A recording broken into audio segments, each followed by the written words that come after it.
Thank you for staying with us. It's time now to take a look at stories making headlines on the front page of Nigerian newspapers. And I begin with this Nigerian newspaper.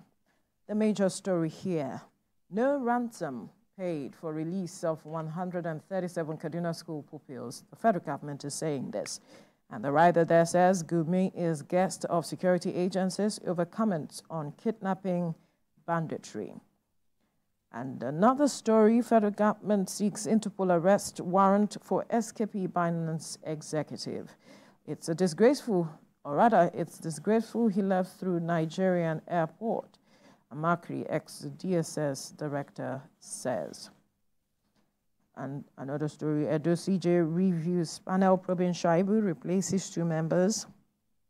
Death toll in Bauchi arms stampede rises to 7, police says. And the story: speak up on Israeli-Gaza crisis, Akpabio tasks IPU.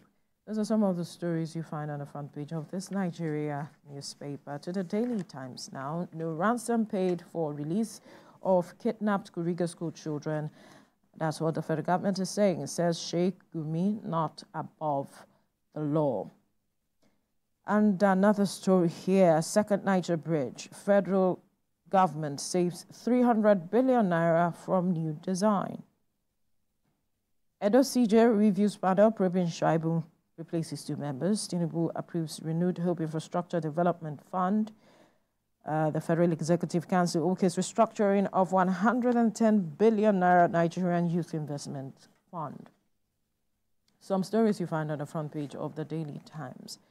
And to the Daily Independent, still talking about federal government denying payment of ransom to free 137 Kaduna school children, says security agencies questioning Gumi on bandit activities.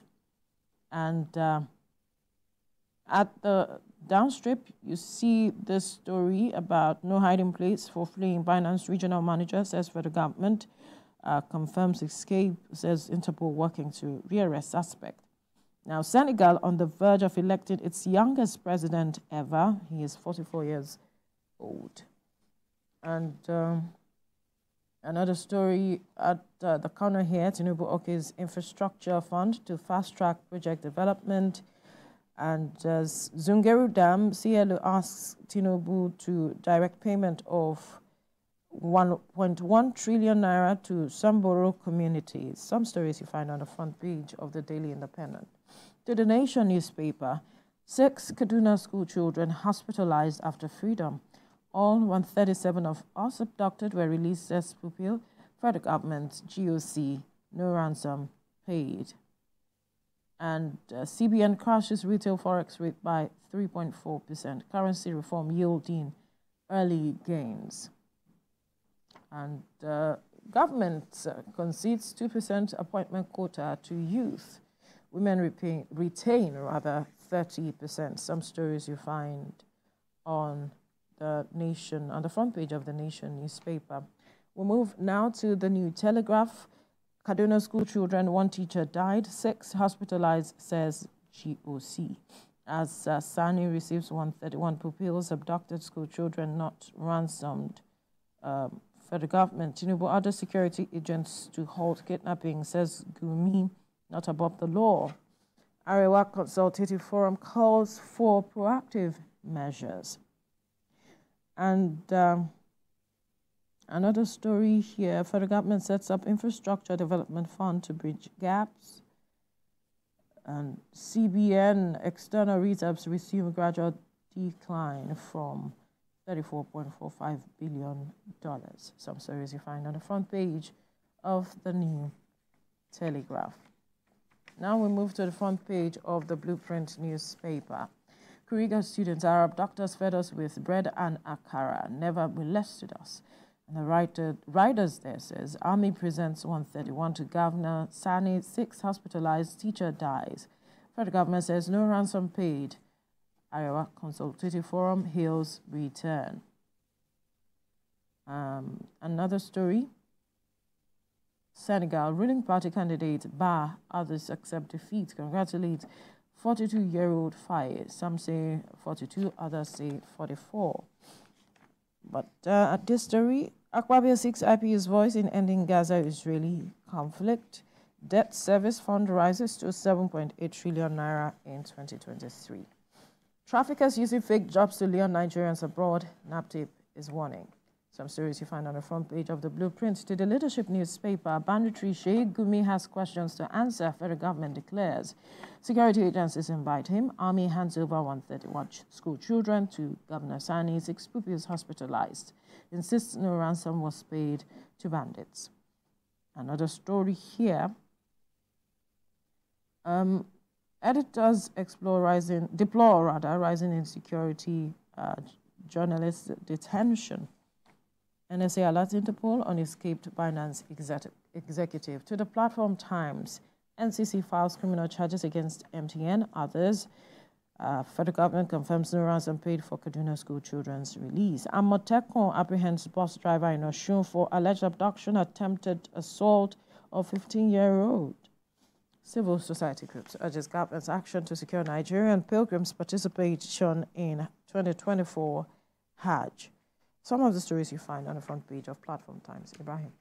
Well, the first with me here is the Punch newspaper. Finance chief, federal government contacts Interpol, soldiers held over detainees escape. Fleeing crypto guru holds British, Kenyan nationalities, escaped via Middle East airline. Federal government deducts 415 billion naira state allocations for debt servicing. CBN directs BDCs to sell dollar at 1,269 naira. Federal government threatens Gumi with arrest, condemns reckless statements. Nigerians may spend over 725 billion naira on 2024 Hajj. Ondo farmers protest against farmland takeover by Chinese firm. Igboho Ghanaian dams on warpath over assassination allegation. Kaduna host freed pupils, 28 kidnapped in fresh attack. Now, Vanguard newspaper is next. NSA launches global manhunt as Binance official flees custody. Seeks support of international community. Nigerians says he escaped from lawful custody. Okwama killings let displaced villagers return home. Niger Delta leaders beg Tinubu. Finidi eyes back-to-back wins as Super Eagles face Mali in Marrakesh. Labour Party convention to go ahead amid Abure NLC fight. Court acquits 3 SARS protesters. Amnesty International demands release of others. Above the masthead, CBN slashes BDC exchange rate to 1,270 naira to the dollar. Gumi quizzed over comments on kidnappings. How Nigeria saved 300 billion naira on second Niger Bridge bypass design. That's according to Umahi. Salient Times is next. Nigerian government sends Interpol after fleeing Binance director. NSA should have transferred Binance officials to EFCC, ex-TSS boss. Kwamwan explains why he seized passports of his band members. Nigerian government invites Gumi for questioning. Senegal. Rival concedes as 44-year-old Faye set to become youngest elected African president. Israel. We won't abide by UN Security Council ceasefire resolution in Gaza. On the bottom strip, BDC gets $10,000 from CBN to sell at 1,269 naira to the dollar. Next is Daily Trust. 6.8 million naira Hajj fare. Intending pilgrims demand refund. Stakeholders seek government's intervention. Don't take loan to top up. That's ex-Narcon commissioner. 6 of 137 rescued Kaduna students hospitalized. Teacher dies. And 44-year-old opposition candidate wins Senegal presidential election. War on Gaza. U.S. turns back on Israel at UN Security Council. Next is the Guardian newspaper. Electricity assets. Vandalism of 117 power towers costs 12.8 billion naira. Threatens $7 billion loan. Now you see the infographics of the vandalization of electricity transmission line between January 2022 and March 2024. Lagos arraigned 2 medical doctors for alleged involuntary manslaughter. Binance experts flay, executives escape as federal government files tax evasion charges.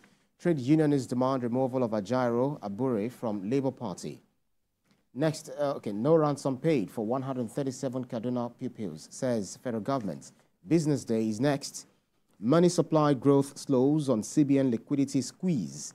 Nigeria's human capital at risk as bandits run riots. Tax and spend and tax shaping Nigeria's fiscal future.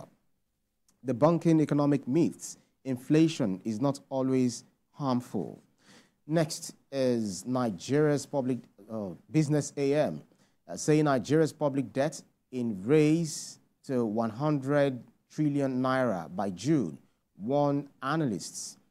Debt builds up on unabating borrowings. Subsidy FX reforms fetch 10.14 trillion naira. Global business insolvencies to stabilize higher in 2025 after accelerating in 2024. 5 challenges make 2024 year of reality check for firms' economy. Next is Nigerian News Direct. Naira appreciation crashes PMS ex depot prices. Nigeria Stock Exchange trading closes negatively as investors anticipate outcome of MPC meeting. 20 aspirants express interest in Ondo APC PDP governorship tickets. Korega kidnapping, 1 dead as 6 students hospitalized. Renewed Hope Infrastructure Fund, Tinubu to revamp airport terminals, ports, others. Federal government confirms abscondment of Binance executive files tax evasion charges. Zakat distribution, death toll hits 8 in Bauchi stampede. And last but not least is the sporting life of the Nation newspaper. Simeone leads as highest paid. Guardiola club top EPL managers' salaries after 3 months layoff. Boniface trains again, returns to full training at Leverkusen. Saudi Arabia eye blockbuster move for De Bruyne. Saka regrets leaving Arsenal versus Chelsea clash in 2018. Kane resumes training. Alves released from prison pending appeal. And then Rush crash revealed. Rashford crashes a £700,000 Rolls Royce. Well, that's about it for the newspapers up for review. I believe that Nigerians are up to date. Absolutely. But one story that I'm certain would interest a lot of Nigerians is the fact that Sheikh Gumi has been invited for questioning, and federal government is saying that he has questions to answer. He's been speaking and all of it. But for more details, you can pick any of the papers that has this story, because almost all the papers has this story talking about yes, to get more details about why the federal government intends to question him as it is.